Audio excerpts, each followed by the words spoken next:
Let's talk about the neo-colonial master's instruction that led to the deplorable and measurable situation of the Ajaokuta steel plant. They instructed that Nigeria chase out the Russians after assassinating the one siding with Russians, and then the Russian investment had to go. Now it's another struggle with China. The neo-colonialists do not care about the development of Nigeria, yet they will not allow Russia and China to help Nigeria in peace. Nigeria was instructed not to join the BRICS, and it cowardly did not apply to join in compliance of its neo-colonial master.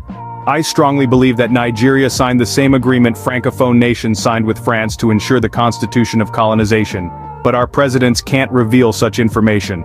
Once they get to power and are served the documents, they only obey, and you will see them in fear.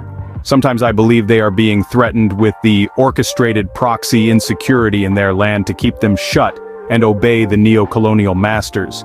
Sometimes they are threatened with assassination attempt like that of former President Buhari, and he became full-fledged obedient to the neo-colonial masters.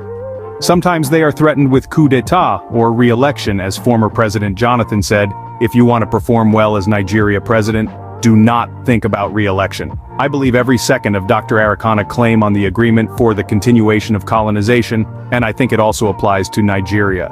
Do you ever wonder why the famous ex-anti-corruption professor of Kenya said that the day Nigeria wakes up, Africa will never be the same again? He also said from his experience Africa is underdeveloped because of Nigeria.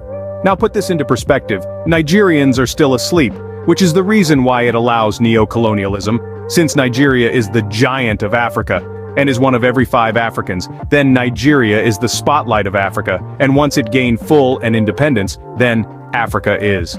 Now I call on you to share widely. Let's help our leaders by showing them that we know all the secret and how they are been enslaved to enslave us, and are been directed like headless chicken, so that they can rise up to the neo-colonialism as we rise up to neo-colonialism. Otherwise they will continue to take 5% of the neo-colonial masters' plantation workers' payment to the country from the resources to enrich themselves as government, and then corruption will eat up the rest of the 5% while the neo-colonial master continues to enjoy the 90% and sometimes 95% at our expense. Know how the world works and help your government or bring up a better government. Support the government, be patriotic like Singapore. They face the same recolonization as Nigeria, but due to their patriotic citizens they overcome it. Nigeria can do the same, but first you need to know the problem, otherwise you won't know how to solve it. Please support Peace News Nigeria to prepare you for a better Nigeria.